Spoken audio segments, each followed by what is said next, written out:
Hello students, welcome to Edvector and this is Manisha Sharma. तो आज हम पढ़ेंगे आई चैप्टर का, human eye and the colourful chapter जो हमारा चल रहा था। अब उसमें हम आज पार्ट थर्ड पढ़ेंगे एटमॉस्फेरिक रिफ्रैक्शन के बारे में। वैसे तो ये वाला टॉपिक मैंने थोड़ा सा इसके बारे में इंक्लूड कर दिया था इफेक्ट्स ऑफ रिफ्रैक्शन में, अगर आपने रिफ्रैक्शन ऑफ लाइट वाला पार्ट देखा होगा तो। बट इसमें ये अलग से मेंशन है तो हम इसे एक बार और पढ़ लेते हैं, थोड़ा और डिटेल में पढ़ लेते हैं और सारे कंसेप्ट्स को जो भी हमें एटमॉस्फेरिक रिफ्रैक्शन से रिलेटेड कंसेप्ट्स दिए गए हैं और जितना आपके कोर्स में हम उसे पढ़ने का ट्राई करते हैं। So let's start. तो हम पढ़ते हैं एटमॉस्फेरिक रिफ्रैक्शन। अब सबसे पहले तो हमारे पास ये एक क्वेश्चन है कि व्हाट इज एटमॉस्फेरिक रिफ्रैक्शन, ये होता क्या है। अब एज द नेम सजेस्ट कि वो रिफ्रैक्शन जो एटमॉस्फेयर में हो उसे हम क्या बोलते हैं, एटमॉस्फेरिक रिफ्रैक्शन बोलते हैं। ठीक है। अब क्या है कि ये मानो हमारी अर्थ है, ये क्या है, हमारी अर्थ है, क्लियर। और यहाँ पर क्या है, हमारा एटमॉस्फेयर है, क्लियर। अब इसमें लेयर्स को नहीं देखना है कि कौन से लेयर है, ट्रोपोस्फेयर, एक्सोस्फेयर, ये नहीं देखना है, बस ये हमारा यहाँ पर एटमॉस्फेयर है। ठीक है।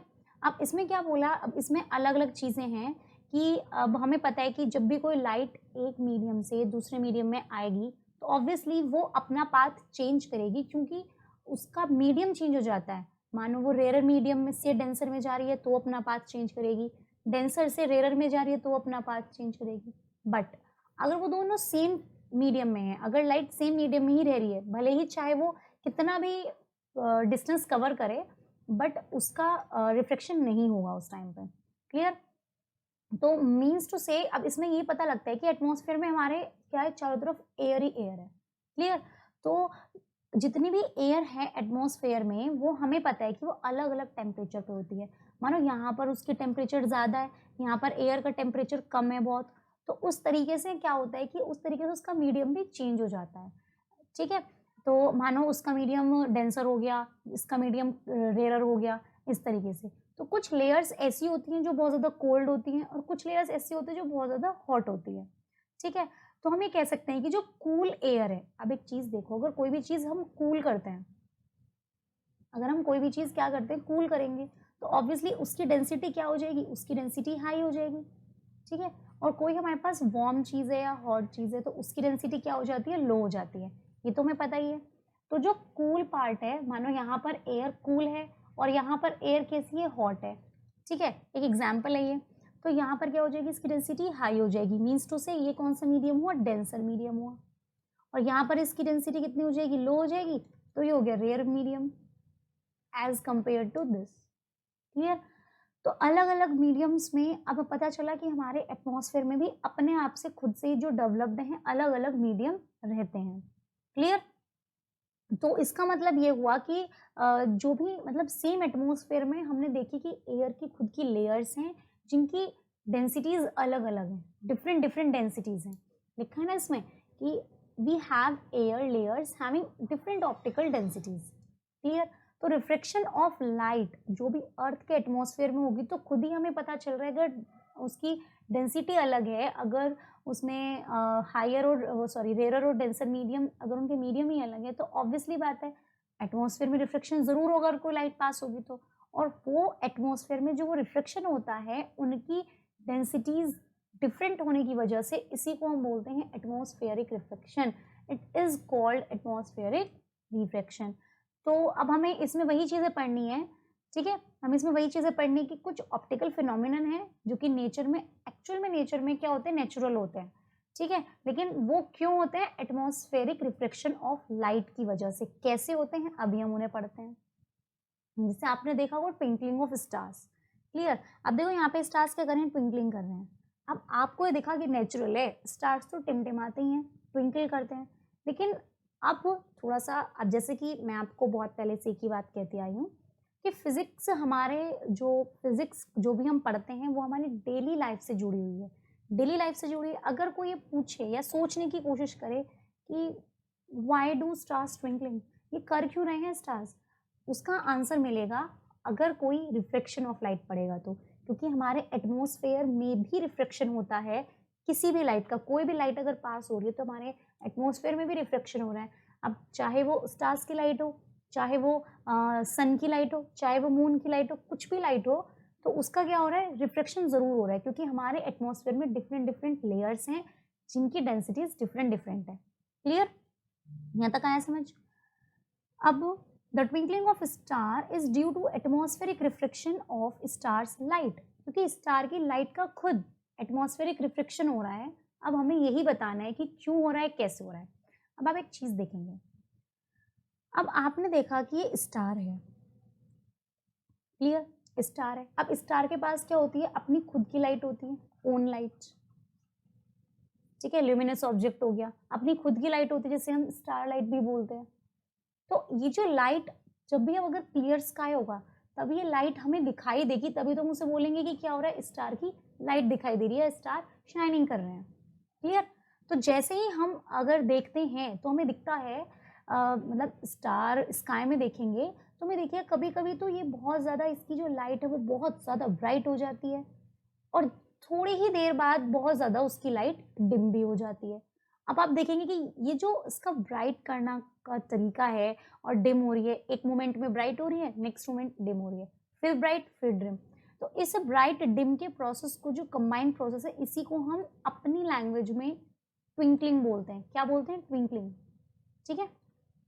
One time bright, one time dim, और जब ये process bar bar again and again होता रहेगा तो हम इसे क्या बोलेंगे? ट्विंकलिंग ऑफ स्टार्स, ठीक है। तो हमें पता तो चल गया किस वजह से होगा। अब ये ब्राइट डिम होती क्यों है? क्या स्टार्स के पास कोई स्विच है ऑन करने का? ऑन करा तो ब्राइट हो गई, ऑफ करा तो डिम हो गई? ऐसा नहीं है। Stars do not have any type of switch. ये होता है due to atmospheric reflection of light. और किसकी लाइट? Star light. अब देखो, वैसे मैं ये बहुत अच्छे से आपको पहले बता चुकी हूँ, थोड़ा और डिटेल में पढ़ लेते हैं। ये है हमारे पास अर्थ, और हमारे पास स्टार ये अपनी जगह पे है, और ये है हमारे पास लेयर्स ऑफ एटमॉस्फेयर जिनकी अलग अलग क्या है? ऑप्टिकल डेंसिटी है। अब कोई खड़ा है यहाँ, उसे देखना है ये स्टार, उसे दिख रहा है ये एक बार ब्राइट एक बार डिम, एक बार ब्राइट एक बार डिम, तो वो देखेगा इसे कैसे। तो सबसे पहली बात तो, अब ऑब्वियसली जब भी यहाँ से लाइट पास होगी, जब भी यहाँ से लाइट पास होगी तो ये इसका क्या हुआ? ये अलग मीडियम हुआ। मानो ये डेंसर मीडियम था, तो ये इसके कंपैरिजन डेंसर है, तो ये रेयर मीडियम होगा। फिर ये चेंज हो गई, फिर ये डेंसर मीडियम हुआ, फिर ये रेयर मीडियम हुआ, फिर ये डेंसर मीडियम हुआ, फिर रेयर मीडियम हुआ। तो ऐसे चलते चलते फिर डेंसर मीडियम हुआ, फिर रेयर मीडियम हुआ। तो हमें कुछ इस टाइप से पता चलेगा, जिस पाथ पे वो अपना लाइट जब भी किसी पाथ पे आकर अपना मीडियम चेंज कर रही है, इस मीडियम से इस मीडियम में, इस मीडियम से इस मीडियम में, तो उतनी टाइम्स ही स्टार ब्राइट और डिम वाला प्रोसेस कर रहा है, उसी टाइम पे वो ट्विंकलिंग कर रहा है, ठीक है। क्योंकि हमारा यहाँ पर एटमॉस्फेयर क्या हो रहा है? एक्चुअल में हमारा एटमॉस्फेयर चेंज हो रहा है। यहाँ पर क्या हो रहा है? हमारा एटमॉस्फेयर चेंज हो रहा है, या इस एटमॉस्फेयर चेंज को हम अपनी लैंग्वेज में बोल सकते हैं कि मीडियम चेंज हो रहा है। जिस टाइम पे जब भी वो अपना मीडियम चेंज करेगी, मानो यहाँ से यहाँ आई तो मानो ब्राइट दिखाई दिया, क्लियर।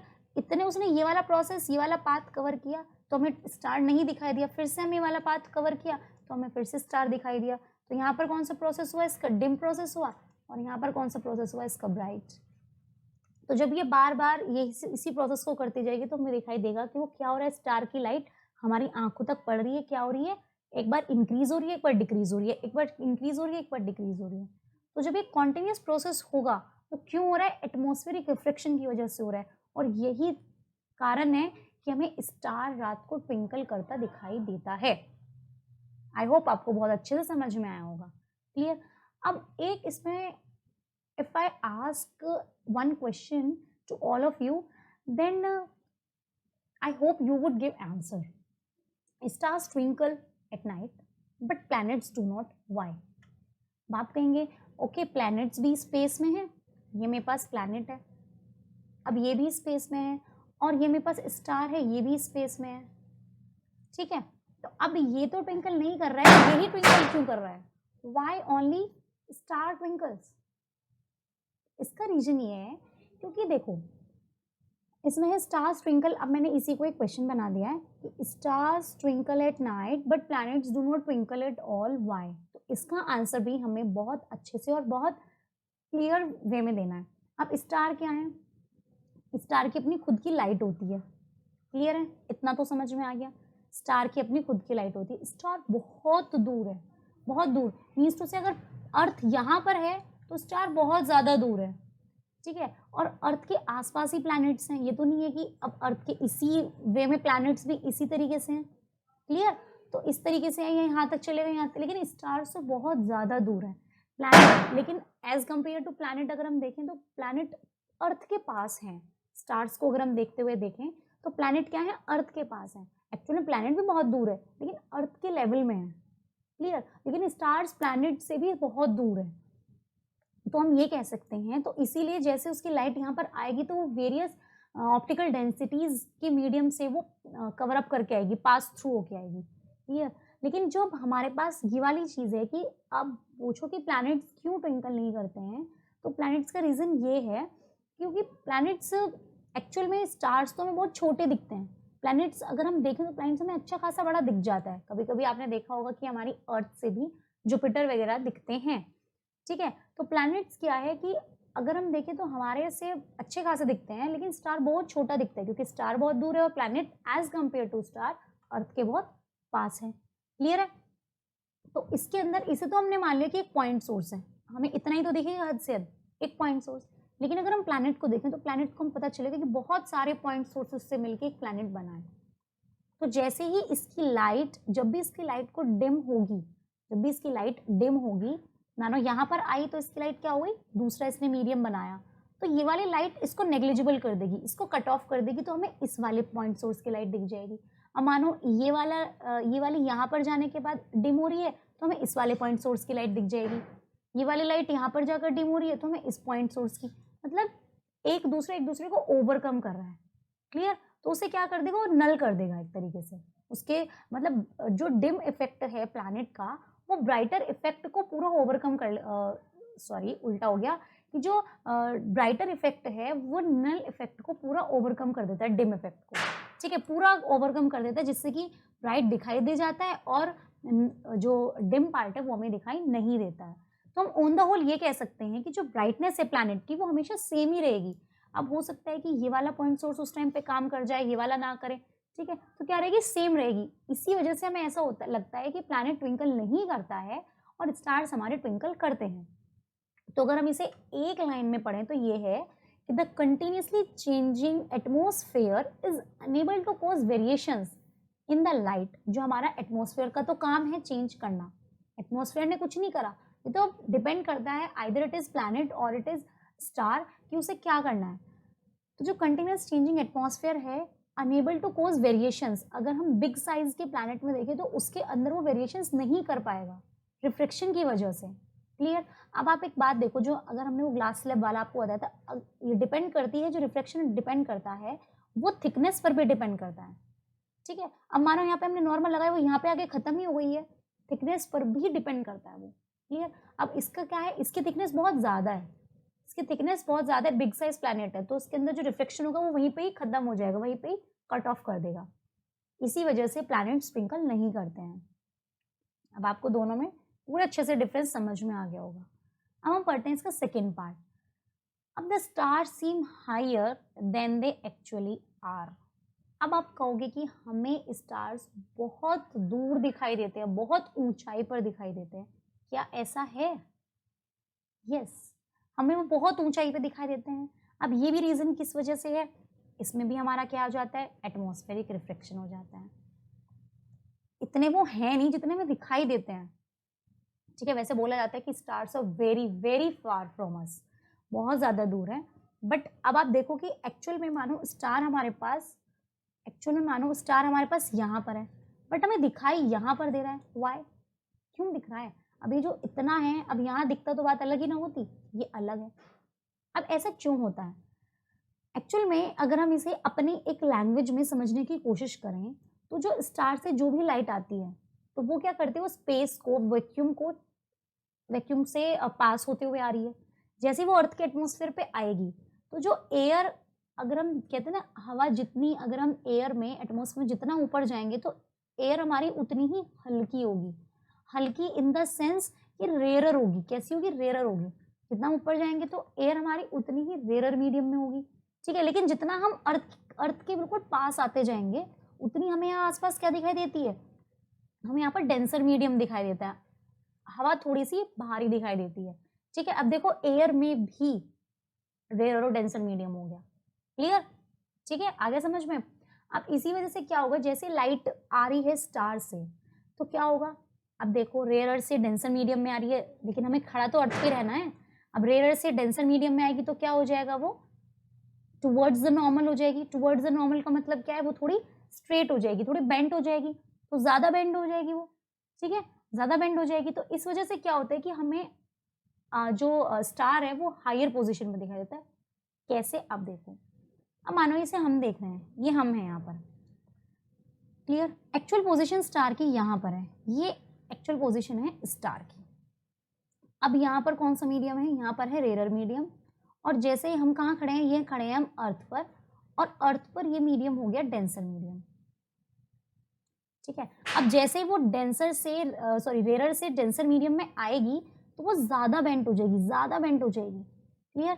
जब हमने उसे ज्यादा बेंट होते हुए देखा है तो हम क्या करेंगे, हमने कहा है कि light always travel in a straight line, हमें बिल्कुल स्ट्रेट लाइन में दिखाई देगी। जब हमने इसकी स्ट्रेट लाइन बनाई तो ये देखो इतना पाथ ऊपर हो गया, कितना हुआ, इतना पाथ ऊपर हुआ, बट एक्चुअली मानो ये यहाँ से 10 किलोमीटर ऊंचाई पर था, लेकिन जैसे हम उसे देख रहे हैं वो अपनी स्ट्रेट लाइन में स्ट्रेट लाइन में लाइट ट्रैवल करती है, जो कि फर्स्ट डे से हम बता रहे हैं। तो उस केस में क्या होगा, ये जो लाइट है, अब मानो ये 15 किलोमीटर ऊपर हो गई, एग्जाम्पल है, एक्चुअल में 10 किलोमीटर ऊपर नहीं है स्टार। तो क्या हुआ, जैसे से इसकी ऑप्टिकल डेंसिटी बढ़ी, या हम कह सकते हैं रेयर से डेंसर मीडियम में आई जैसे से लाइट, तो एक्चुअल में क्या हुआ, तो जो इसकी बैंड, जो वो बैंड हो रही थी लाइट, वो थोड़ा ज्यादा बैंड हो गई। ठीक है, जैसे डेंसर मीडियम में आएगी तो ऑब्वियसली वो बेंड करेगी, लेकिन मानो यहाँ से यहाँ तक उसका मीडियम डेंसर ही है तो वो और झुकी और झुकी और झुकेगी। क्लियर? और ज्यादा बेंड करेगी। अब जब हम उसे स्ट्रेट लाइन में देखेंगे तो हमें स्टार क्या दिखाई देगा, थोड़ा ऊपर दिखाई देगा, और इसी वजह से the star seems higher than they actually are. Light from a star is refracted as it leaves space and enters the earth's atmosphere. Reflect तो करेगी करेगी, ऑब्वियसली वो स्पेस से छोड़ के आ रही है। स्पेस में क्या था, रेयर मीडियम, और अर्थ पे क्या है, डेंसर मीडियम। अब air higher up in the sky, जितना ज्यादा एयर ऊपर जाएगी स्काई में उतना ही ज्यादा वो मीडियम रेयर होगा। ठीक है, लेकिन अगर हम अर्थ के सरफेस पे आएंगे तो मीडियम डेंसर होगा, as I told you earlier. So as the light, जैसे ही स्टार से लाइट नीचे की तरफ आना स्टार्ट करेगी तो वो और ज्यादा डेंस हो जाएगी और लाइट ज्यादा बेंड करेगी। इसी वजह से स्टार की लाइट हमें दिखती है हायर पोजीशन पे। क्लियर? अब third, advance sunrise and delayed sunset. ये टॉपिक हमारा इतना इंपॉर्टेंट है कि इससे क्वेश्चन बनता ही बनता है। मतलब जो 3 पॉइंट हमने एटमॉस्फेरिक रिफ्लेक्शन किया है ना, चाहे वो 1 मार्क में यही पूछे कि एडवांस सनराइज और डिलेड सनसेट किसकी वजह से होता है, और हम उसे सिंपल सा आंसर दे देंगे, because of due to atmospheric reflection. लेकिन जब हम आगे वाले टॉपिक्स पढ़ेंगे थोड़े से स्कैटरिंग वगैरह, तो उसमें और ज्यादा टॉपिक्स हैं, तो हम इसमें कंफ्यूज हो जाते हैं। लेकिन आपको कंफ्यूजन नहीं क्रिएट करनी है, आपको पता होना चाहिए कि ये एटमॉस्फेरिक रिफ्लेक्शन है तो ये एटमॉस्फेरिक रिफ्लेक्शन से ही होता है। ठीक है, ये स्कैटरिंग का प्रोसेस है तो स्कैटरिंग से ही होगा। क्लियर? अब उसने बोला है कि एडवांस सनराइज। अब हम कभी कभी देखते हैं, कभी कभी क्या ऑलवेज, अगर आपने नोटिस किया हो तो आप सुबह के टाइम उठे, उठने के बाद आपने क्या किया, आप जाकर देखते हो कि सूरज निकलने वाला है। ये बात आपको पता कैसे चली? आपने देखा कि जहाँ पे सूरज निकलने वाला है वहां थोड़ा सा क्या हुआ, वहां में दिखना स्टार्ट हो गया कि हाँ सनराइज होने वाला है। एक्चुअल में जो टाइम हो गया मानो 5:40 पे सनराइज होगा, बट आपने देखा कि 5:38 से वहां पे ऐसे सिम्टम्स स्टार्ट हो गए जो कि हमें बता रहा है कि सनराइज होने वाला है। ठीक है, 2 मिनट पहले ही हो गया, तो वो हम पढ़ने वाले हैं। सनसेट है, सूरज पूरा तरीके से छिप गया। ठीक है, सनसेट पूरी तरीके से हो गया, लेकिन फिर भी वहां पर थोड़ा थोड़ा सा असर रहता है कि हम कह सकते हैं रेडिश कलर रहता है। वो हम यहाँ कलर की बात नहीं कर रहे हैं कि वो क्यों होता है, कलर वाला प्रोसेस हम स्कैटरिंग में देखेंगे। इसमें सिर्फ हमें इतना देखना है कि सनराइज से पहले में कैसे पता चलता है कि सनराइज होने वाला है 2 मिनट पहले, और सनसेट के बाद कैसे पता चलता है। हमें सिर्फ वो चीज़ देखनी है, हमें ये नहीं देखना है कि कलर की हम यहाँ पे बात नहीं कर रहे हैं। कलर हम पढ़ेंगे स्कैटरिंग में, आगे जरूर पढ़ाया जाएगा आपको ये। ठीक है, तो अगर हम देखें, देखो 2 मिनट, ज़्यादा डिफरेंस नहीं होता है, 2 मिनट का डिफरेंस होता है बस। कितना टाइम का? सिर्फ 2 मिनट का, कि 2 मिनट पहले वो सनराइज होता है और 2 मिनट बाद ही फिर क्या होता है, सनसेट भी होता है। क्लियर है? अब देखो एक्चुअल में जो सनराइज है, अब सनराइज कब होगा? मानो ये हमारे पास हॉरिजॉन है, ठीक है, ये हमारे पास क्या है, हॉरिजॉन है। अब अर्थ भी एक हॉरिजॉन के लेवल में ही है और यहाँ पर मानो हम हैं, ठीक है, यहाँ पर हम हैं। तो अब ये एक हॉरिजॉन का यहाँ पर इन द सेंस, यहाँ पे इसका मीनिंग ये है कि मानो ये लेवल है जो हमें बताएगा कि सनसेट होना है कि सनराइज होना है, ठीक है। ये हमने क्या किया, यहाँ पर लेवल बताया। तो मानते हैं कि चलो अगर इससे ऊपर जाएगा तो यहाँ पर सनराइज होगा और इस लाइन से नीचे सनसेट होगा। क्लियर? ठीक है। अब जैसे ही सन, अब देखो सनराइज कब होगा? जब हॉरिजॉन के ऊपर होगा, मतलब जब हमारा सन यहाँ होगा तब सनराइज होना चाहिए। क्लियर है? अब जैसे हम क्या करेंगे, लेकिन सनलाइट के रिफ्लेक्शन होने की वजह से एटमॉस्फेयर में है, जब सनलाइट भी तो एटमॉस्फेयर में है तो उसका भी तो रिफ्लेक्शन होगा, वो भी उन्हीं क्या कहते हैं उसे, उन्हीं सिम्टम्स से गुजर के आएगी जिस सिम्टम से स्टार की लाइट आ रही थी, या हम कह सकते हैं स्टार हमें दिखाई दे रहे थे, सेम वही, उसके साथ भी वही कंडीशन होगी। क्लियर? तो हमने देखा कि 2 मिनट पहले अब सन उग आया है, या हम कह सकते हैं सनराइज हो गया है 2 मिनट पहले। वाई? ठीक है। अब उसने क्या किया, यहाँ पर होना चाहिए सन को। अब सन जैसे ही हॉरिजन के पास है और वो राइज करना स्टार्ट ही कर रहा है, क्या कर रहा है, वो राइज करना स्टार्ट ही कर रहा है। तो जो अब एयर कहाँ होगी, लेस डेंसर एयर से अब जो लाइट होगी वो कहाँ से आ रही है, लेस से कहाँ आ रही है, मोर में जा रही है। ठीक है, तो मतलब वो रेयर मीडियम से अब डेंसर मीडियम में जाने की कोशिश कर रही है। ठीक है, जब रेयर मीडियम से डेंसर मीडियम में जाने की कोशिश करे तो ऑब्वियसली क्या होगा, वो रिफ्लेक्ट जरूर होगा, वो क्या होगी, लाइट रिफ्लेक्ट जरूर होगी। तो सन हमें क्या दिखेगा कि ओ ये हॉरिजॉन से ऊपर आ चुका है, मानो यहाँ पर ये पहले सन यहाँ है, वो धीरे धीरे लाइन के पास आ रहा है, तो वो इतना एरिया में हमें क्या दिखेगा, जैसे वो रेयर से डेंसर में एंटर करने वाला है, यहाँ पर जो होगा वो तो फिर सनसेट का ऑप्शन हो जाएगा। ये वाली बात नहीं है, बिल्कुल जस्ट नियर द हॉरिजन, जब वो हॉरिजन के पास ही है तो तभी से हमें पता लगना स्टार्ट हो जाता है। 2 मिनट का टाइम होता है इस हॉरिजन से ऊपर जाने में। तो ये जो इस बात को जो कवर करता है, इसी में क्या हो जाता है, रेयर मीडियम से डेंसर मीडियम में जाता है। तो जब हम देखेंगे एक्चुअल में, हम देखेंगे तो यहीं पर, यहाँ पर, लेकिन एक्चुअल में क्या हो रहा है कि वो light goes in a straight line, हमें यहाँ पर दिख जाएगा बी पार्ट पे, मतलब ऊपर हॉरिजन के ऊपर, तो इसलिए हमें कंफ्यूजन हो जाती है, ओ सन निकलने वाला है। क्लियर है? वो जस्ट हम कह सकते हैं हॉरिजन से बिल्कुल एक मीडियम से दूसरे मीडियम में एंटर ही करने वाला होता है, और यही रीजन है उसे 2 मिनट लग जाते हैं एक मीडियम से दूसरे मीडियम में एंटर करने में। और वही रीजन है कि हमें क्या पता चलता है कि अब सनराइज होने वाला है, कि सनराइज हो चुका है, हम उस 2 मिनट को टाइम को मेंशन कर लेते हैं। जैसे देखो आपके एग्जाम्पल में दिखाया जाए, ये एक्चुअल पोजीशन है सन की, ठीक है, just below the horizon, horizon के नीचे है बिल्कुल, हॉरिजन ये है, ठीक है, हॉरिजन कह दो या फिर हमारी अर्थ है। ठीक है, अब अर्थ से पहले अब कहाँ पर है वो, रेयर मीडियम में है। कहाँ पे है वो, रेयर मीडियम में है। अब आपको पता है अर्थ पे कोई भी लाइट आने से पहले वो रेयर मीडियम में हुआ, अब उसे कहाँ जाना है, डेंसर मीडियम में जाना है। अब डेंसर मीडियम में जाएगी तो उसकी लाइट क्या हो जाएगी, बेंड हो जाएगी, और जब बेंड हो जाएगी तो ऑब्वियसली इसकी लाइट बेंड हो गई, अब यहाँ ऐसे चली गई। और जब इसे लाइट को ऐसे मिलाएंगे तो स्ट्रेट लाइन में लाइट ट्रेवल करती है, तो इस वजह से हमें ये यहाँ पे दिख जाता है, पहले ही 2 मिनट पहले दिख जाता है। सेम केस सनसेट में, जब वो यहाँ से डेंसर मीडियम से रेयर में आने वाला होता है तो हमें क्या, तब भी फिर हमें क्या दिखाई देता है, वही जब वो यहाँ पे आने वाला है तो हमें यहाँ पे कुछ इस टाइप से ऐसे दिखाई देगा, जो कि बैंड पोजीशन में दिखाई देगा, जो कि एक्चुअल में कहाँ होगा, अभी वो यहीं पर ही है। क्लियर है? देखो 2 मिनट हमने क्या करा, सन 2 मिनट पहले यहाँ पर राइज हो गया और सन 2 मिनट बाद यहाँ पर सनसेट हो गया। तो पूरा टाइम जो एक्चुअल में उसने लिया वो कितना लिया, वो 4 मिनट एक्स्ट्रा ले लेता है हमारे पूरे दिन की एटमॉस्फेरिक रिफ्लेक्शन की वजह से। ठीक है, तो सनराइज से सनसेट का टाइम 4 मिनट बढ़ जाता है एटमॉस्फेरिक रिफ्लेक्शन की वजह से। Clear? It is due to the atmospheric reflection that we can still see the sun for 2 minutes even after. जब वो सनसेट हो जाता है हम उसके बाद भी 2 मिनट तक सन को देख सकते हैं, जब तक वो अपने वाले पोर्शन में ना चला जाए, हम ऐसे लर्न कर सकते हैं। क्लियर है? So thank you so much. I hope आपको आज का टॉपिक बहुत अच्छे से समझ में आया होगा और आपको कोई भी प्रॉब्लम नहीं होगी। जो भी हमने एटमॉस्फेरिक रिफ्लेक्शन से जुड़े हुए जितने भी इससे रिलेटेड टॉपिक्स थे, पार्ट्स थे, 3 पार्ट्स ज़्यादा इंपॉर्टेंट हैं, इन्हीं में से क्वेश्चन आता है, तो मैंने बस आपको इन्हीं को ज़्यादा डिटेल में समझाया है। क्लियर? वैसे तो होते बहुत सारे, बट एटमॉस्फेरिक रिफ्लेक्शन की 3 are most important which you have to learn. अगर आपको अच्छे से पढ़ना है तो आपको ये चीज़ें पढ़नी ही पड़ेंगी, बिकॉज अब कभी कभी क्या होता है कि कंफ्यूजन में बच्चा स्कैटरिंग और क्या कहते हैं उसे, स्कैटरिंग और रिफ्लेक्शन, और अभी 1-2 पॉइंट्स और आएंगे जिनमें कंफ्यूजन हो जाती है, तो हमें कंफ्यूजन क्रिएट नहीं करनी है, इसीलिए मैंने इसके साथ स्कैटरिंग टॉपिक नहीं पढ़ाया, नहीं तो you all have confused. But अब हम इसे अलग टॉपिक में लिया है इसी वजह से, और जो मेरा नेक्स्ट होगा वो स्कैटरिंग ही होगा ऑब्वियसली, तो इसीलिए मैंने इसको कंबाइन नहीं किया है। ठीक है, तो बहुत अच्छे से समझिए, जो भी पढ़िए, जितना पढ़िए बहुत अच्छे से पढ़िए, सॉलिड पढ़िए। ठीक है, so thank you so much and thank you for your support. Take care.